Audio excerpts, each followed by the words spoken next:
Jest dopiero wrzesień, sezon się dopiero rozkręca, a my można powiedzieć, że już mamy grubego kandydata na produkt audio tego roku. Monitor audio Bronz 7. generacja. Jest to następca... Dobrze, 6. generacji. Czy to rewolucja, czy tylko drobny lifting? Sprawdzimy to. Zapraszam na materiał.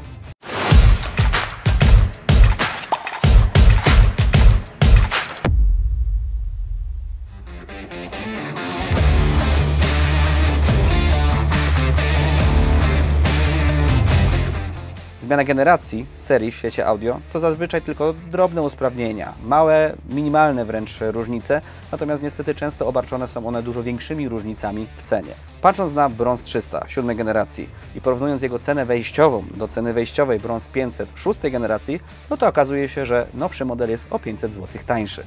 Niższa cena jednak nie dotyczy wszystkich modeli w tej serii. W przypadku monitorów czy dokładek atmosowych musimy dać kilkaset złotych więcej, natomiast największą różnicę uświadczymy w kolumnie centralnej, gdyż ta jest droższa o około 800 zł. Sam center jednak jest dużo potężniejszy, większy, ma większe woofery, większą objętość i ogólnie bym powiedział, że jest to pieruńsko duży center, także w takich klasycznych pomieszczeniach, mniejszych pomieszczeniach może to wyglądać troszeczkę karykaturalnie.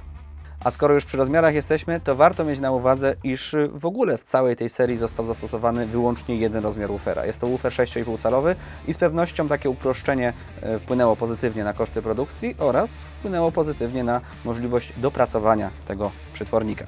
Skupmy się jednak na podłogówkach. Starsze Bronzy 500 miały obudowę nieco niższą, ale ewidentnie szerszą, co bezpośrednio przekłada się na większą objętość obudowy. Sama praktyczna szerokość jednak pozostaje niemalże bez zmian. Nowsza generacja ma większe nóżki, przez co po ich zainstalowaniu sumarycznie kolumna zajmie nam prawie tyle samo miejsca. Optycznie jednak konstrukcja jest dużo smuklejsza, mniej dominuje w naszej przestrzeni. 6. generacja już oferowała bardzo dobrą jakość wykonania i tutaj absolutnie nie jest gorzej. Nie ma się tak naprawdę tutaj do czego przyczepić, natomiast należy tutaj zwrócić uwagę na dość jeden bardzo istotny szczegół. Chodzi o materiał, z jakiego wykonana jest obudowa. Nie jest to już MDF, czyli płyta wiórowa, natomiast została tutaj zastosowana sklejka, a wraz ze sklejką uzyskujemy dużo większą gęstość materiału i sztywność materiału. A co za tym idzie? No, kolumna mniej wibrzy, mniej rezonuje, jest po prostu lepsza. Wykorzystana sklejka została również tutaj jako forma akcentu stylistycznego. Niezależnie od wariantu kolorystycznego, krawędź płyty czołowej kolumny odznaczona jest w innym wybarwieniu. Największą zmianą optyczną będzie zaś sam front. Zamiast gładkiego wykończenia otrzymujemy strukturę imitującą drewno, choć nie dotyczy to białego wariantu. Konstrukcyjnie mamy wciąż do czynienia z kolumną dwójpółdrożną, natomiast podłączyć się możemy poprzez podwójny biampingowy terminal głośnikowy.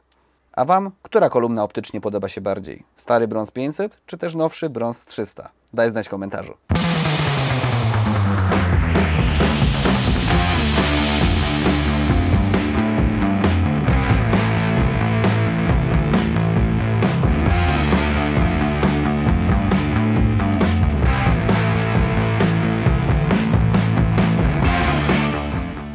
Kiedyś mówiło się, że sensowne brzmienie w monitor audio zaczyna się dopiero od serii Silver.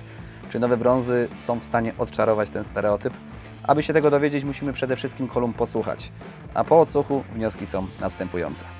Opis brzmieniowy zaczniemy sobie od samego balansu tonalnego. Tutaj ewidentnie dźwięk skręcił bardziej w dolną stronę, to znaczy, że nowsza generacja oferuje więcej niskich częstotliwości, a mamy mniej góry i środka. Samo skręcenie niekoniecznie wynika z samego podbicia basu, co przedłużenia jego zasięgu, gdyż ta nowsza generacja, mimo tego, że kolumna jest mniejsza, sięga niżej w praktyce oraz mamy takie poczucie, że tych po prostu wyższych średnich zakresów jest nieco mniej, jeżeli chodzi o proporcje. Patrząc natomiast na efektywność kolumny, to nie jest tak, że bas jest podbity, co po prostu reszta jest delikatnie bardziej utemperowana. Zmierzam do tego, że kiedy się przełączamy pomiędzy nimi na tym samym ustawieniu głośności, no to mamy takie poczucie, że stara 500 gra odrobinę głośniej, ale to właśnie wynika z tego faktu, że ma więcej środka i góry. Jeżeli spojrzymy sobie na specyfikację, to w teorii to stare brązy powinny schodzić niżej. Znajdujemy tu odpowiednio 32 Hz zamiast 34 Hz, natomiast praktyka pokazuje, że jest zupełnie odwrotnie. Mimo tego, że mamy mniejsze przetworniki, mimo tego, że objętość obudowy, objętość kolumny jest zauważalnie mniejsza, to nowsza generacja jest w stanie zagrać głębiej, jest w stanie zejść niżej i jednocześnie reprodukowany bas jest lepszej rozdzielczości. Po prostu w tym basie słyszymy więcej struktur, więcej wibracji, więcej szczegółów. Jest on mniej na jedno kopyto. Brązy 500 natomiast mają delikatnie bardziej zaznaczony kick, czyli to można powiedzieć okolice 100 Hz, może troszeczkę więcej. Więc jak mamy jakąś stopę w perkusji czy coś tego typu, no to uderzenie w 500 wydaje się troszeczkę mocniejsze. Natomiast patrząc na całokształt, naturalność, liniowość basu, no to tutaj punkt zdecydowanie dla nowszych 300. Jeżeli chodzi o środkowe pasmo, tak jak na początku wspomniałem, te proporcje tonalne się zmieniły i tych wyższych rejestrów tutaj mamy mniej, ale co istotne, nie straciliśmy na wyrazistości. Sama przestrzeń wokół słuchacza jest kreowana nieco dalej od nas. Nie mamy takiego poczucia, że wokalista stoi 3 cm przed nami i drze nam się prosto w twarz.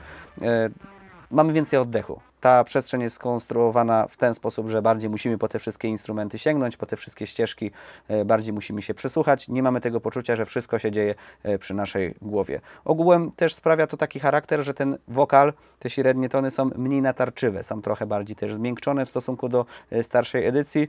W mojej ocenie po raz kolejny jednoznacznie zmiana na plus. Jeżeli chodzi o górne pasmo, mimo że mamy podobny przetwornik, co prawda delikatnie usprawniony, lżejszy i tak dalej, to jednak da się wyczuć, że to pasmo gra nieco gładziej, przyjemniej, gra w bardziej nasycony sposób. Ogółem przez to mamy takie poczucie, jakby ten dźwięk wysokotonowy tutaj był nieco bardziej namacalny, bardziej naturalny, jednak starsza generacja potrafiła czasami wpadać w specyficzną ostrość, mimo że tej góry tam nie było jakoś bardzo dużo. Ogółem porównując te dwie kolumny obok siebie, mamy takie poczucie, że po prostu nowsza generacja gra bliżej prawdy. Ten dźwięk lepiej się odkleja od kolumn, jest bardziej namacalny oraz właśnie cały czas aspirując do samych wysokich tonów, to jak przełączymy się na brązę 500, można takie odnieść wrażenie, jakby ten wysoki ton był taki trochę bardziej sztuczny, plastikowy. To, że mówię, że dźwięk jest bardziej nasycony, miękki, gładki i tak dalej, to nie znaczy, że te kolumny są całościowo takie. Cały czas to traktujemy jako punkt odniesienia w stosunku do brąz 500, natomiast wciąż monitor audio pozostaje monitorem audio. Dźwięk jest zdecydowanie po tej neutralnej stronie mocy, może nawet delikatnie bardziej technicznej. Nie mamy tutaj do czynienia z jakimś ewidentnie schematycznym ociepleniem czy poluzowaniem dźwięku. Nie, dźwięk jest krótki, dynamiczny, techniczny, także zdecydowanie nie jest to kolumna, która jest po cieplejszej stronie mocy. Jest po ciemniejszej stronie mocy. To znaczy, że to pasmo jest bardziej przesunięte w dolną stronę, ale zdecydowanie nie powiedziałbym, że ona gra jakoś hipergładko, hipermiękko. I tak oto jako całokształt względem brązów 500 w mojej ocenie jest to ewidentny krok w przód i jest to kolumna, która jednoznacznie gra lepiej pod każdym możliwym zakresem. Miałem już parę odsłuchów porównawczych stare kontra nowe brązy, no i w sumie nie zdarzyło się, żeby ktoś wolał starsze brązy, także już takie szybkie doświadczenie odsłuchowe nawet pokazuje, że nowsza generacja może trafiać zdecydowanie do szerszego grona odbiorców, ale to może podsumujemy sobie to troszeczkę później. To, o czym wcześniej sobie powiedzieliśmy i to, co najbardziej od razu rzuca się w uszy przy porównywaniu tych kolumn, to mamy takie wrażenie, jakby w brązach 500 był delikatny pogłos, tak jakby one grały w większym pomieszczeniu, bardziej pustym. Ten dźwięk staje się trochę bardziej rozmyty, a to finalnie bardzo mocno wpływa na nasze wrażenia przestrzenne. Jednak czujemy, że z nowszej generacji ten dźwięk jest bardziej konkretny, jest krótszy, jest po prostu bez dodatkowych wybrzmień, no taki bardziej surowo bezpośredni. No i z czym taki monitor audio brąz można łączyć? Ogółem, jak ja to często zaznaczam, połączenie amplituner wzmacniacz plus kolumny, ogólnie połączenie elektronika plus kolumny jest dowolną fantazją użytkownika i możesz sobie to podłączyć do czego tylko Ci się podoba. Natomiast zazwyczaj dąży się w dźwięku do pewnej równowagi tonalnej, zazwyczaj nie łączy się ewidentnie ciepłych kolumn z ciepłymi wzmacniaczami, żeby po prostu dźwięk nagle nie brzmiał jak spod kołdry. Dlatego też tutaj kilka zdań na ten temat z naszej strony.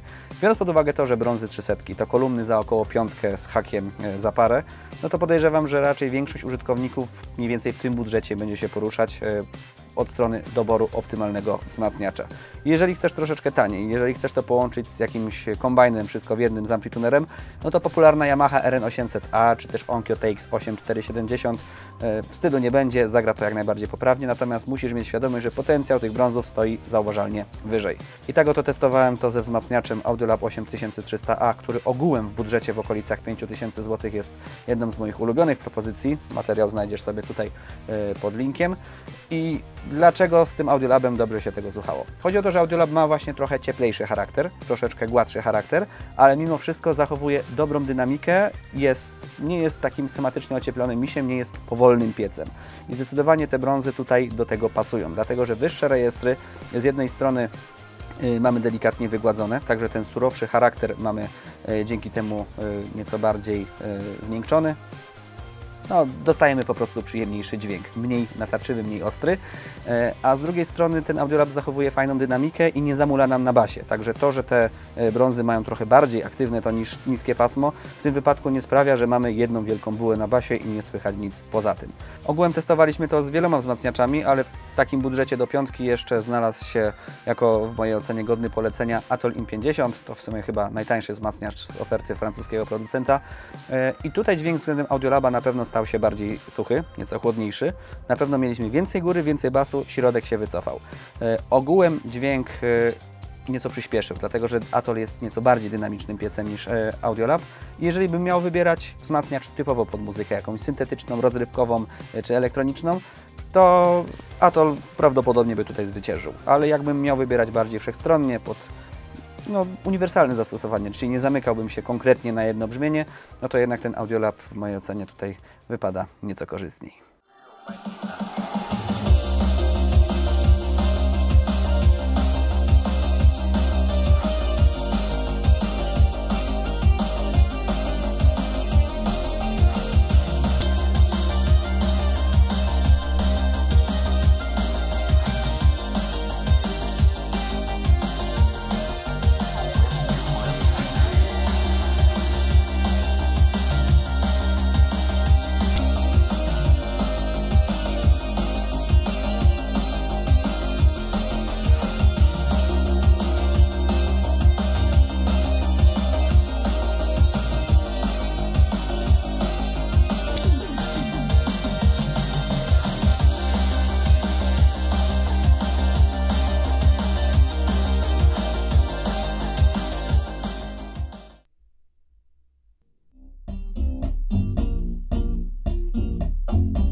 How much I've been missing home.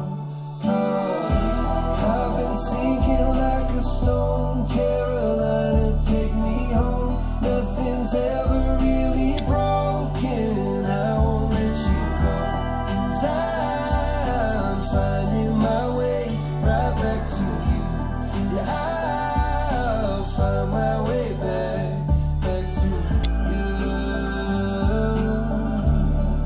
I think that I'm finding my way right back to you. Yeah, I think that I'm finding my way. No i spróbujmy sobie jakoś podsumować nasze spotkanie z Monitor Audio Bronz 7G.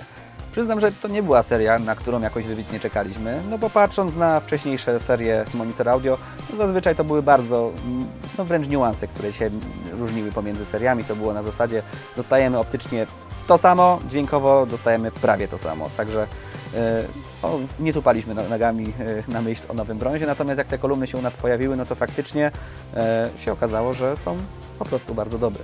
Zdecydowanie są to kolumny, które mogę Ci polecić, jeżeli szukasz kolumn do okolic 6000 zł, to myślę, że one zdecydowanie powinny się znaleźć w Twojej puli odsłuchowej, no bo dopóki nie podsłuchasz, to naprawdę się nie dowiesz, czy to jest brzmienie dla Ciebie, czy nie.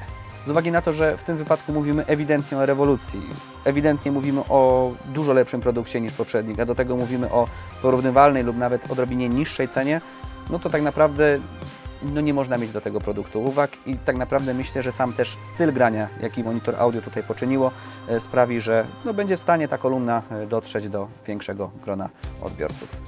Daj znać w komentarzu, czy chciałbyś odcinek, w którym porównujemy te kolumny z innymi konkurencyjnymi markami. no oczywiście jesteśmy w stanie coś takiego przygotować. A na dzień dzisiejszy to wszystko. Dziękuję serdecznie za oglądanie i do zobaczenia.